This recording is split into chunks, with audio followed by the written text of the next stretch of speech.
Obrigado.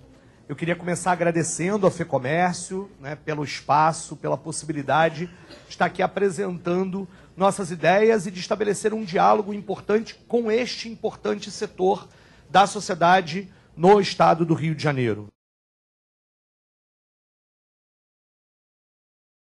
O nosso entendimento é o seguinte: é importante que a gente tenha mecanismos que impeçam a sonegação, mas é muito importante trabalhar com a questão da desburocratização e da garantia de que o pequeno e médio empreendedor tenha uma menor carga tributária. O que a gente não pode é ter um processo de isenção fiscal que seja para os amigos do governador ou que seja para as empresas que são mais próximas. A gente precisa ter critério, precisa ter transparência e precisa ouvir os setores para garantir medidas que desonerem.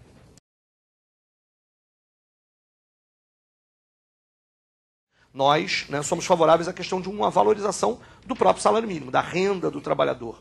E o que nós precisamos garantir nesse momento é que a produtividade, de que a gente tenha incentivos ao processo de produtividade, seja através da questão da qualificação profissional, seja a questão, portanto, de garantir, de novo, que o pequeno e médio empresário tenha mais condições para que o seu negócio gere mais recursos e ele tenha mais condições de arcar com esses custos, custos que podem diminuir com a diminuição da carga tributária e que possam continuar garantindo ao trabalhador a renda que ele precisa para, inclusive, consumir. Mas assim, eu acho que a questão, inclusive, do excesso de feriados que nós vivemos no ano passado, ele, inclusive, é um sintoma da falta de planejamento.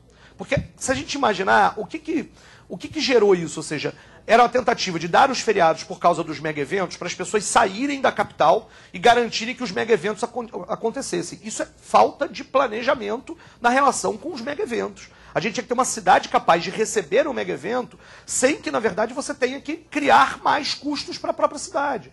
Então a gente não vai ficar inventando feriado, ponto facultativo, porque a gente precisa prever os acontecimentos da cidade e dotar a cidade, a região metropolitana, de capacidade de receber esse tipo de atividade e esse tipo de evento que tem que trazer direitos e desenvolvimento com justiça social e não apenas o lucro para grandes empreiteiras que se beneficiaram aí largamente, como nós pudemos ver.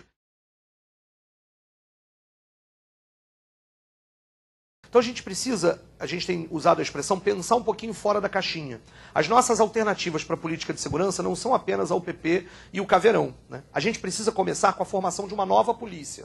Não adianta a gente, né, manter essa questão de qualquer política de segurança, não vai funcionar se a gente não formar uma nova polícia. A gente, por exemplo, tem que parar com esse processo da formação do policial fast food, que em 6 meses já está na rua para atuar. Eu estudei 4 anos para dar aula.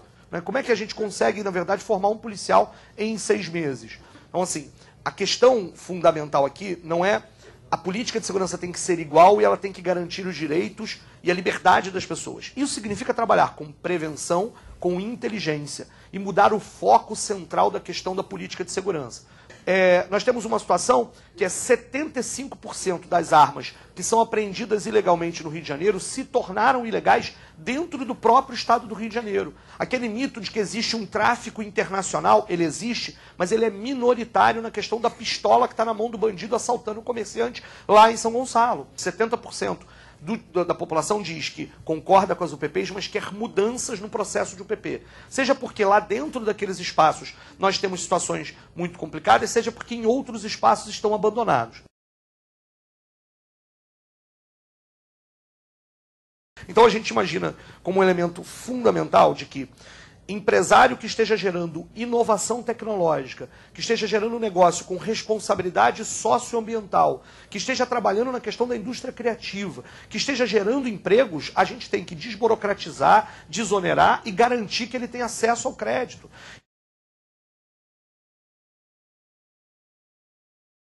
A gente precisa ter tranquilidade para pensar que a rede estadual de educação no Rio de Janeiro, o número de jovens, o número de matrículas caiu quase 300 mil, né, o número de matrículas do que nós tínhamos há 10 anos atrás. Isso é um absurdo. Nós vivemos uma situação de um governo que fechou escolas. Portanto, a nossa proposta de educação está calcada em 3 coisas que são muito importantes. Primeiro, a gente faz uma defesa do ensino integral. E a gente faz uma defesa do ensino integral, inclusive da educação integral, do conceito, inclusive, de politecnia. Que mesmo nos espaços onde você tem a formação técnica como base, você tenha também a formação humana do próprio aluno e do estudante que está lá colocado. E apostar muito na questão da autonomia pedagógica, da gestão democrática e da valorização salarial. Vocês sabem que o Estado do Rio de Janeiro, nos últimos 8 anos, se manteve apenas no mínimo constitucional. O Estado, o governo Cabral, entendeu o mínimo como máximo. Então, e colocou, inclusive, um economista para ser secretário de Educação.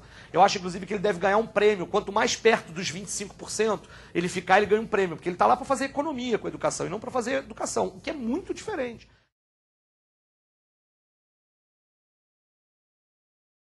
Por que o Estado não pode, por exemplo, incentivar e desonerar e desburocratizar um determinado comércio que pense uma forma de embalagem menos poluente, que gere menos lixo?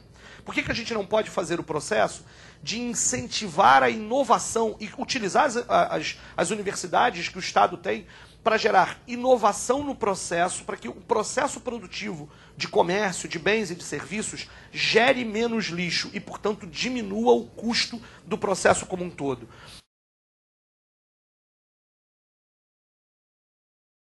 Como é que um governo estadual hoje consegue a maioria legislativa? Com o fisiologismo e a troca de cargos. A gente precisa ter clareza de que o governo Cabral tem a maioria da Assembleia Legislativa, não porque aqueles deputados todos lá têm concordância ideológica com o governo Cabral. É porque, na verdade, você tem um processo todo de troca de cargos, de favores, etc. Provavelmente não terão com o PSOL também. Isso. Não, provavelmente não terão com o PSOL e a gente não vai usar isso. A grande questão é, se vocês não vão usar o método antigo, qual método vocês vão usar? Essa é a questão central. Porque a gente está dizendo que discorda do método antigo. Mas é preciso que as pessoas percebam que não é a identidade ideológica que gera o apoio na Assembleia Legislativa. É um outro tipo de uma velha política que entrava muitas das coisas que vocês aqui estão vivendo nos seus dias a dias. É exatamente essa velha política, o loteamento dos cargos, que impede, por exemplo, que a gente tenha agências reguladoras que façam o controle do que está aqui colocado. Áreas muito pobres, né? E assim, é isso, né? A Baixada é sempre muito bem lembrada nos períodos eleitorais e depois nos governos ela termina esquecida.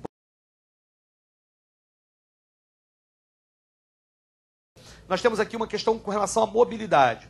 Primeiro a gente precisa, por exemplo, não dá para a gente fazer promessa que na verdade complique a situação. A história, por exemplo, de esticar o metrô da Pavuna até São João de Meriti é uma irresponsabilidade. Porque a gente vai aumentar o metrô em linha reta que a gente tem aqui. E vai lotar o metrô ainda mais sobrepondo linhas num único trilho. Isso pode ser mais barato, mas é muito mais ineficiente. É mais barato para o governo, interessa a empreiteira que controla a concessão, mas é péssimo para toda a sociedade. Então a gente precisa, por exemplo, apostar em transporte de massa.